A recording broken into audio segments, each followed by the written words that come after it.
Back to me.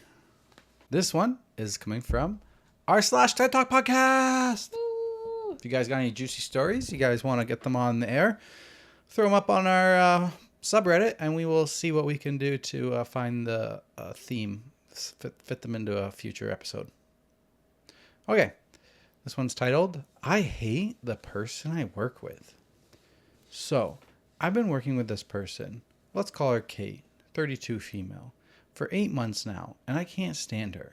It's gotten to the point where I don't want to go to work sometimes, but I always end up going to work because I love my job.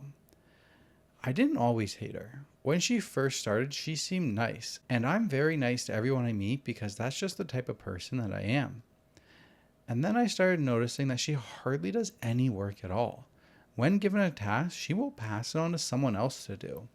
What upsets me the most is the fact that I got this job as a junior chef and worked extremely hard to become a senior chef in less than 6 months. They hired her on as a senior, yet I work 6 times harder than her. To make things even worse, she's supposed to end her shift at 5 p.m., but would stand around during the whole day and do absolutely nothing. And then when it gets close to 5, she'll start doing some work so that she can get paid overtime.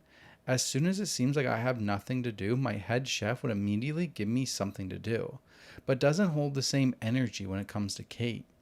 One day I just lost it and complained about Kate to my head chef. I told her that it upsets me knowing that someone on the same level as me doesn't even have to do any work and gets paid more than me. Also, every other staff member complains about Kate to me, saying things like she's lazy, and if they knew they could get paid for doing nothing, they would also stand around and do nothing. They say these things to me, but when we have a meeting about it, everyone pretends that they have no problem with Kate. I complained about her again to the head chef, and what she told me was, quote, well, I fully understand, but at least she's trying to do a bit more. That's when I said I give up, and she's your problem now. If she messes up, I'm not going to be fixing her mistakes again. Obviously, she's made many mistakes because she's so lazy she doesn't even pay attention to her job. I guess my problem is now I just can't stop getting upset about how I have to work hard and get paid less. One of my friends said, if you can't beat them, join them. But I can't do that. I hate letting people down, and I know if I stop working the way I do, a lot of people will be under a lot of stress and might even quit their job. I want to report her to the owner of the restaurant and get her a warning or something.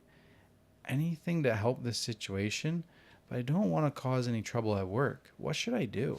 We haven't read any stories like this before. Like a work one. Yeah. Do you remember that one guy at work or a coworker that's just lazy, absolutely does nothing? Yeah. And you have to pick up the slack? Yeah, it's shitty. And I'm glad that you spoke up about it. And what's also shitty is your boss's response. Like, she's trying. Oh, she's trying. Well, then, yeah, I would agree. Then don't pick up her slack. Mm-hmm. Like, have her fix it then. If she's trying, then she can fix her mistakes herself. Yep. Yeah, and this would make me not want to go into work either. Same. And this would make me resent the person. This used to happen to me at Tormont. Really? Yeah. I would always have to pick up the slack, and I'm like, well, can we train them to do their job first, can we train them to do their job right before it gets to me so that I don't have to do more work when it gets to me? Yeah, exactly. Oh, they're trying the best they can. No. I'm like, oh, okay, so because they're trying, we're not going to tell them how to do the job properly, and then I have to spend more time once the packaging gets to me, and then I have to repack it again because they're not packing it properly the first time. Oh, okay. At that point, I don't know. If your boss is okay with them just trying, then I would say, yeah, match their level. If That's you can't what beat I them, did. join them. I checked out and I joined them, and I started just slacking as much as I could. Yeah. I would just do the same. Do the bare minimum. I started my full-time career bushy-eyed and what's the say? Bright-eyed and bushy-tailed. Yeah. Very excited to start my job and, putting in those extra hours, especially in public accounting. Oh my gosh, it was brutal putting in those hours. But then, I just learned not to care. And I'm just like, my job isn't my entire life. And A lot of these corporations think that it is, and they treat you as if it is. So I've learned to not care anymore. And I'm not doing a shit job. I'm just doing my job. I'm not going above and beyond. And some people can do that. Some people can't. Some people like to do the above and beyond. I started off like that, but I'm learning, like, if you do that, you only get rewarded with more work. Exactly. And it's a shitty cycle because they don't reward people, good people with raises or anything. They reward you with more tasks, and that's what I've learned in this job, and I'm happy to be leaving.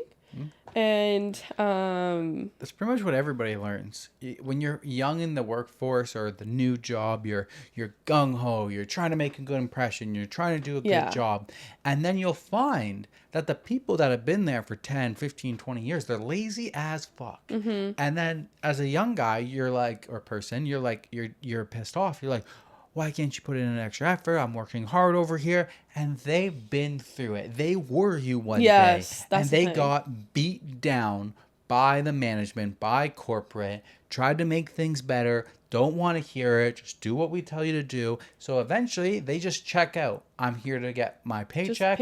I'm punching my clock. I'm getting my dollars to keep the roof over my head. And then I'm out. And that is kind of what happens to everybody. You come in, you're young, you're hot, you're fresh, you're gung-ho. And the older people who have learned that I just want to do as little as possible and go home. I honestly and then respect the other it. people have to pick up the slack. Yeah, because as a new person, like, you're trying to make an impression, a good impression, and, you know. And yeah, I've been there too. Especially when you love your job. Like, OP seems to, like, she loves her job. I don't know if I could ever relate to that. Like, I don't think I will ever love a job. Like, yeah, I could see that. Like, I don't know. Like, even when I was at BMW, like, there 2022, I loved my job at BMW. Like, 2022 was flowing. Because you got recognition for your output. I guess I did, yeah. Because you were based on commission. Yeah. So if you put in more work, like, you receive the benefits of that. Whereas, like, if you're on salary, it's the same. Exactly. It's like, Teresa, I mean, you were really stressed a little while ago, and we were going for a walk, and I was like, listen, you punch your clock. Do what you can in the time that you're at work, and then check out. If you don't get it done, you don't get it done. You'll start doing it tomorrow. Yeah. That's how I used to be at Tormont. I would, like, putting stock away, like in the warehouse. I was a warehouse worker, and we were putting stock away, and truckloads, skids of inventory would come in, and they were piling up everywhere across the warehouse. Like, at the end of the aisles, we had to, like, stack them up, and they weren't being put away. And management was like, okay, well, there's no more overtime. We're cutting the overtime back. And I'm just like, I put in 20 hours a week of overtime every single week, and I'm always putting stock away late at night. And this was when I was on, like, a 3 to 8 shift, 2:30 to 11, and I put 4 hours of OT. I worked till 3 a.m. Every single night. I would just be putting away the inventory so that it could get bought and picked the next day. And then eventually corporate was like, no more overtime. And then, okay, so am I going to work extra hard to get stuff done during the day? No, I'm just going to do my job. I'm going to go at a reasonable pace. I'm going to do the bare minimum. And then eventually at one point they started looking at, like, our pick rates on our gun. They're like, we expect you to pick this amount. This is what you need to be doing by hour. Am I going to try and be the highest earner and the highest pick rate? No, I'm going to do the bare minimum I can to not get in trouble anymore. Yeah, exactly. And the inventory just started stacking up. And then eventually I had to bring the OT back, the O-time back. Yeah. Yeah. They shouldn't have taken it away. They thought they were being smart by saving money, but exactly, it's not more efficient that way. No. And in this person's situation, like, I commented and I was like, it might be a good time to start looking for a new job, and maybe you'll get a raise while you're at it. Yeah. Yeah. It's not terrible to look for new jobs. Trust me, this is going to be my 4th job going into, and I just graduated in 2020. So I'm on, like, my 30th job right now. Yeah. Wait, I don't have a job right now. This is my job. This is your job. Lucky you. I am the host. Co-host over here. Yeah. But I don't think I would ever, like, love my job. I think I chose, as an accountant, as a CPA, I think I chose a really mundane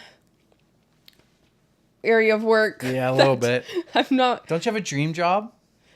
I always say, like, when I think of my dream job, I think, like, what would actually make me happy if I could, like, learn how to do it properly. I think baking would, like, actually make me excited to wake up every morning. That'd be fun. Like, being, like, a baker or, like, just, like, not something, like, in a stressful restaurant or anything, because I've been in the restaurant business for Cora's. 7 years, like, insane. But, like, if I could, like, do it from home and just do, like, a small business type of thing, I think I would like that. Should we put in an industrial kitchen in for you in the new house? No, I don't want to commit to it that, like, it's just, I don't know. I wouldn't even know how to start. Like, starting your own business sounds like hell, too, though. Yeah. It's I think, a lot. Yeah. And it's a lot of time. To promote it and... You got to keep doing it. Yeah. My dream job, if anybody wants to help hook me up with this, I want to be the bulldozer operator for Monster Energy Supercross. Yes. I want to build dirt bike tracks with a bulldozer. That would be my dream job. Sounds lit. Yeah. Equipment operator used to always be my dream job. I remember one day we were coming home from the beach and my mom like stopped off with like a construction company and trying to see if I could get a job. I was 12. Oh. And they said, come back when you're 18. I never got an equipment job. I went to school for heavy equipment mechanics and I was like, man, maybe I should have took the operator course. But then they said that the mechanics make more money. So I was like, okay. But I don't know why I never tried to get an operator's job. I would love to just operate equipment all day. It'd be great. Yeah. Now you're a full-time podcaster. I am a full-time podcaster. And with your help, guys, one day I will buy my own bulldozer. Hell yeah. Smash the like button if you want to see that come true. Okay. The OP replied to my comment and they said, I have been thinking about getting a new job, but it's extremely difficult to get a job with the same hours I currently work. Every single job that I apply for is like minimum 16-hour days. And as a chef, you always work overtime. So that could go up to 18 hours. What? How does that even make sense? When do you sleep? You have no life. How are restaurants open for that long? So, I don't know. I've been watching The Bear. I guess prep. Morning prep. I've been watching The Bear on Disney Plus, and it's like it shows him being at work at 8 a.m.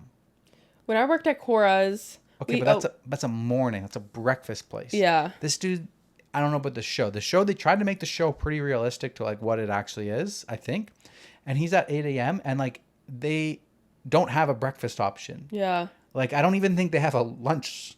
I don't even think they have a lunch service. I think they're only a dinner service restaurant. That's crazy. And he's there prepping at 8. And then they prep. And then after the night's over, they have to wash the kitchen. Yeah. So you're cooking until 10 p.m. And then you got to wash till midnight. That's crazy. You have no time. That is crazy. That's insane. Hats off to you, chefs. How do people work that many hours? I thought I worked a lot, and I worked 12-and-a-half-hour days at Tormont. I thought that was a lot. Wow. Apparently that's nothing. That's crazy. You guys are really doing the Lord's work. I would just love how to like learn how to like cut, where you like put your knuckles in front of your fingernails, and you go chop, chop, chop, chop, chop, chop, and it goes so fast, and you're like the blade is against your knuckles. And then you don't cut yourself and it goes really fast. I would like to learn how to cut like that. YouTube. Let's YouTube it. We need to get some better knives. Yeah, we do. You know what we need? We need a knife sponsor. Yes. We need a knife sponsor. That would be awesome. Yeah. All right. Let's move on. I feel like we're getting really sidetracked now. Sorry. Over to you. Sorry, guys. All right.